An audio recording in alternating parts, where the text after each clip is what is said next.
Hi guys, it's Andy Lehman from Freedom Skills again. I just wanted to talk to you today about, it's a chapter taken from my book, The Life Bible, How to Succeed When the Odds Are Stacked Against You. Now, if you'd like a free copy of this book, you can get a free physical copy by going to the website freedomskillsacademy.com/The Life Bible. I think there's dashes between the Life Bible.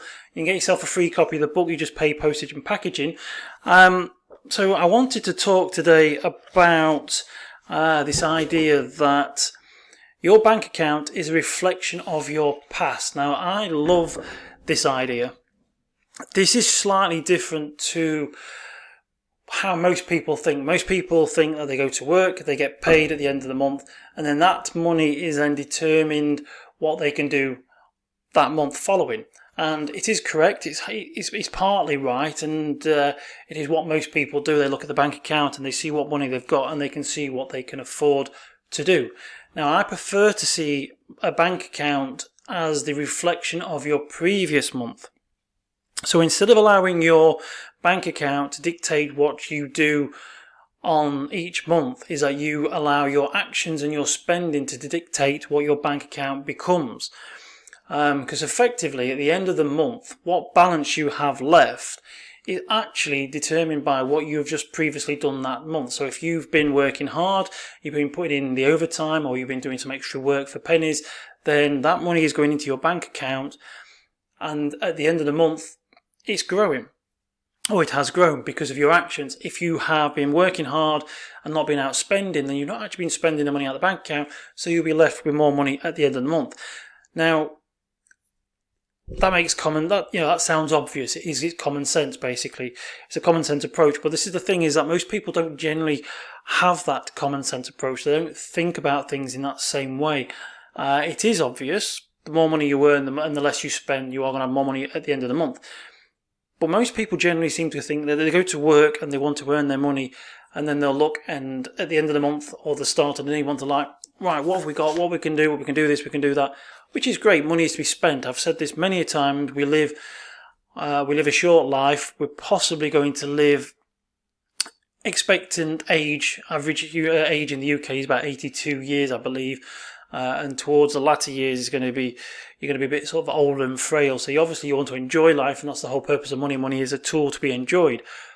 But there's a problem when you keep spending the money that you don't have. And you are living in that cycle where you are allowing the little amount of money you have to determine what you are doing. If you are mindful of your spending, and I know it's going to be a bit of a pain in the arse, as in the fact that you want to do stuff and you haven't got money, you can't do it, but if you are mindful of your money, you can start to build up that money. So when you really do need it, life is going to be less stressful. There is nothing more stressful than knowing that when your car breaks down, or your boiler breaks down, or something else breaks down, you haven't got the money in your bank account because you've spent it going out. Now, obviously, this is not me saying that you can't go out and you shouldn't do things. Far from it. The whole point of life is to have an enjoyable and stress-free life and enjoying the stuff that is going on. What I'm trying to say here is that if you use mindfulness, or if you kind of are more mindful with what you are spending, how you are earning, then at the end of the month, you should have a better bank balance, because the bank balance is a reflection of your previous month's behaviour. Okay? So instead of having the bank determined or dictating what you're going to do the previous month, start the first day of the month and thinking, right, this is what I'm going to do this month.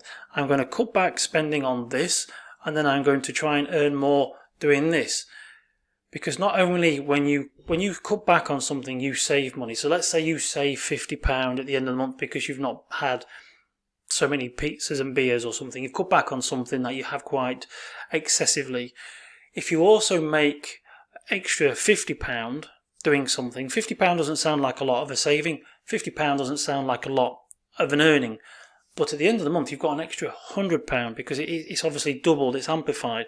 You've saved 50, you've made 50. So that there is now an extra £100 in your bank account.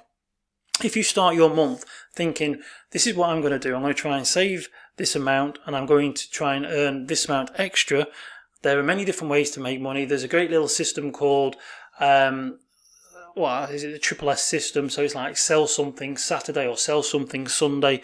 You can put a day aside each week to try and sell something on that day. Now, whether you go to a car boot or whether you go and do something online or eBay, but it's a way to make money. So at the start of the month, you can sit down with a notepad and basically sort of have an idea of what you're going to do, and then spend the month being more sort of mindful with your approach with money. As I say, life is short and you have to live it, but there's nothing worse than knowing that when something goes wrong and you have no money. People who are working, they are helped less by the state. Now, I'm not going to get political, I'm not going to go into things, because not everybody who's on sort of state help or state benefits is a bad person, because as a close friend of mine once said, you're only 2 or 3 paychecks away from being homeless, or if something goes wrong. And the prime example just recently was that here in the UK, they're talking about knocking £20 off the universal credit. I can't remember if this is daily or weekly, but I also know with the situation that we're in now, thanks to Brexit and the shortage of lorry drivers and other knock-on effects, and the pandemic as well probably is part of it, things like heating and electricity, the fuel prices are going up. And this one person found themselves that they were getting help from the state. So let's say they were getting £80 a month, and they were getting the electricity bill or the gas bill was like £80. But because of the universal credit was taking away £20 a week or whatever, they were down £80. Also, because of the increase in the cost to electric and gas, it was up like another £20. Overnight, they found themselves with an extra £100 debt without them actually having to do anything. It was forced upon them, and this can happen. So please understand that I am not saying that you are completely responsible for everything that happens to you, or that these things do happen, and this is why you need to be sort of more mindful. And this is why I think that you should focus on trying to see that your bank balance is a reflection of your past and your previous behaviours, your previous actions and your previous spending, not from I'm not some sort of Tory conservative person who's basically condemning all the small people and telling them that they're crap and whatever, useless. I'm trying to tell you this for your own sort of benefit, and that is, it is a way of helping you sort of manage your money by seeing it as a reflection as opposed to what you have and what you can spend. So if it's a reflection, if your bank account is a reflection of your past spending and your past behaviours or past action, then you can control that. So basically you can control it by focusing on what you are going to do on that previous month. I'm a big lover of pizza. I absolutely love pizza. I need to eat less of pizza, and that's one of my failings. This weekend I spent, I've had a couple of pizzas this weekend actually, through certain circumstances, but I now know that I've had a couple, I'm not going to do any more for the rest of the month. It's that decision I'm going to make, because I know for well that if I keep on spending on things like takeaway food, the pizzas and the beers, then it's just going to dwindle down into my bank account. There is a balancing, sort of a juggling mentality going on in my head. It's not that I can't particularly afford it, it's just that I don't want to be in a position at the end of the month where if I suddenly do need an extra £20-30, I have got it and I haven't frittered it away on something else.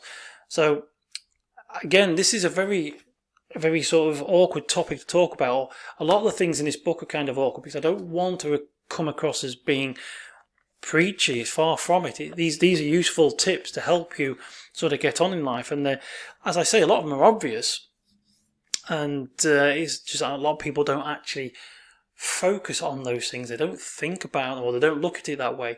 And so with this one, which is it's page 28, page 29 and page 30 in the Life Bible, it's basically looking at your bank account as a reflection of your previous actions and spendings. And I think it's a great way of sort of helping to manage your finances, really.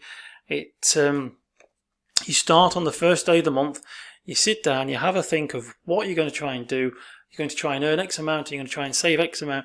By the end of the month, your bank account will be in a far better position because of what you have done and not the other way around. Don't try and see the money that you have as something that you can spend. It shouldn't dictate or determine what your life is. You should determine and dictate what your bank account is. That's the difference. So again, this is just one of the chapters, quite a short chapter. There's 200 odd pages in this book. There are ways to help sort of make money. There's ways to save money. There are ways to look at the world differently. We talk about freedom skills, which we talk about on the website, freedomskillsacademy.com. And as I say, if you would like your own copy of this book, physical copy, full, not a PDF or anything. You do get a PDF version of this, but if you'd like a copy of this book, then head over to the freedomskillsacademy.com/The Life Bible. There's dashes in between the Life Bible. Get yourself a free copy of this. You only have to pay postage and packaging. It's one price for wherever you are in the world, and you can have a copy of this. So yeah, I hope you enjoyed this video. So just quickly to recap, completely different to how most people see your bank account. If you can try and see your bank account as a reflection of your previous past actions, the things that you've done over this month, the spending that you've done, if you can sit down and try and make a plan to spend less and save more, your bank account at the end of the month will be a lot healthier than what it is most months. Okay, so I'd just like to say thank you very much for watching this video. My name's Andy Lehman. You can find me at freedomskillsacademy.com, and I shall speak to you again soon in the next video. Cheerio.